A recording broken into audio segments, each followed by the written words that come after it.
وہ بچے جو ہمارے چھوٹے بچے ہیں اور ابھی وہ بچے جو انشاءاللہ جن کو یہ جنم دیں گے, جو ہمارے پوٹینشیل پیرنٹس ہیں, وہ بچیاں جو میٹرک ایف اے میں پڑھتی ہیں, ایف ایس سی میں پڑھتی ہیں, جو بچے, ان سب کو یہ بات بتانے کی ضرورت ہے کہ خدا کے لیے جو غلطی ہم نے کی ہے تم نے وہ غلطی نہیں کرنی.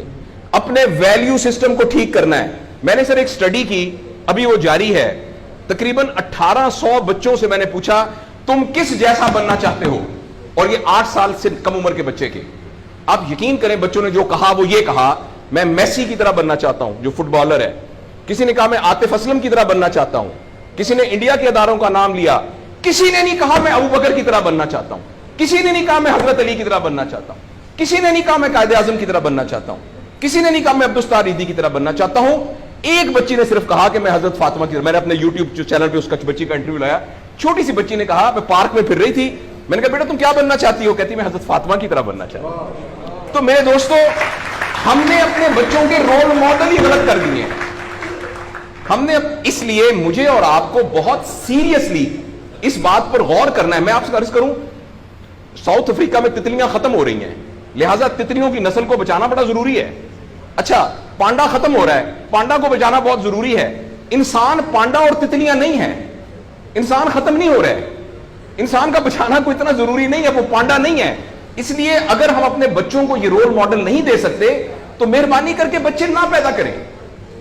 لیکن اگر ہم نے اپنی اولاد پیدا کرنی ہے تو وہ اولاد وہ پیدا کرنی پڑے گی اور اس کی وہ تربیت کرنی پڑے گی جن کا رول ماڈل وہ ہو جو حضرت عمر تھے, جو حضرت ابو بکر تھے, جو حضرت علی تھے, جو فاطمہ تھی, جو زینب تھی, جو خدیجہ تھی رضوان رضی اللہ عنہا. یہ ہمارے رول ماڈل ہمیں پیدا کرنے پڑیں گے, اور یہ تب ہوگا جب ہمارے اندر سے یہ دو چیزیں ختم ہوگی. نمبر 1, ہم پیسے کی بنیاد پر اپنے آپ کو بڑا نہ سمجھیں, اور دوسرا یہ کہ ہم فرد کو فرد کے لیے تیار نہ کریں, فرد کو معاشرے کے لیے تیار کریں. میرا بیٹا تو 1100 میں سے 1100 نمبر لے کے ڈاکٹر بن کے ایک جگہ پر اسسٹنٹ پروفیسر لگا ہوا ہے, معاشرے کو کیا فائدہ ہوا ہے؟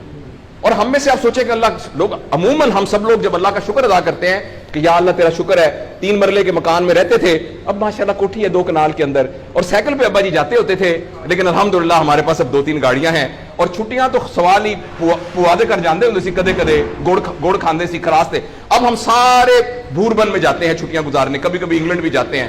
اللہ کا ہمارے اوپر بڑا کرم ہو گیا. اس غلط فہمی سے ہم اپنے آپ کو نکالیں. اللہ کا کرم یہ ہے کہ میری وجہ سے, جیسے انہوں نے ویڈیو دکھائی ہے کہ ہمارے یہاں کوئی بلڈ کا کچھ نہیں ہوتا تھا, شکر ہے میری وجہ سے یہ بلڈ والا کام شروع ہو گیا. میں ڈاکٹر ہوں, یہ والی سروس یہاں موجود نہیں تھی, اللہ کا شکر ہے کہ یہ والی سروس اب یہاں موجود ہو گئی ہے. اللہ کا شکر ہے یہ ہو رہا ہے. سروس اورینٹڈ جب تک ہم اپنے بچوں کو نہیں ڈیولپ کریں گے, اس وقت تک میں آپ کو بہت دکھ سے اعلان کرتا ہوں, بڑی ہی تکلیف کے ساتھ, میں بہت آپٹمسٹ آدمی ہوں, میں یونیورسٹیوں میں جاتا ہوں, کالج میں جاتا ہوں, بچوں سے بات کرتا ہوں, اگر ہم نے اگلے فوری طور پر اپنے بچوں کی تربیت پہ توجہ نہ دی, اگلے 10 سال میں ایک ایسی نسل آنے والی ہے جن کو چائلڈہڈ ڈپریشن ہوگی, جن کو سوئسائڈل تھاٹس آئیں گے, جن کی سیکسول ٹریننگ بہت بری ہوگی, اور جن کے اندر ریلیشن شپ پرابلمز ہوں گے. اور یہ ہونے والا ہے, ہماری آنکھوں کے سامنے ہونے والا ہے. اگر آپ کے ہاتھ میں ایک موبائل ہے, آپ ابھی اپنا موبائل کھول کے فیس بک کھولے, جو پہلی 1.5 منٹ کی ویڈیو آئے گی اس میں ایک نیم برہنہ عورت ناچ رہی ہوگی. اگر آپ کے 8 سال کے بچے کو آپ نے موبائل دیا ہوا ہے, میں آپ کو یقین دلاتا ہوں اس نے ننگی عورتوں کو ناچتا ہوا دیکھ لیا ہے, اور وہ سارے ایکٹ جن کو منہ سے بیان کرتے ہوئے ہمیں شرم آتی ہے, وہ آپ کے 8 سال کا بیٹا اور 8 سال کی بیٹی دیکھ چکی ہے. اس سارے میں ایز اے پیرنٹ ہماری بہت رسپانسبلٹی ہے کہ ہم اس میں انٹروین کریں اور ان کو فزیکل ٹائم دیں, اور ٹائم دے کے ہم یہ 2 چیزوں پر مینلی کام کریں. تو انشاءاللہ العزیز ہمیں امید ہے کہ معاشرہ بچ جائے گا.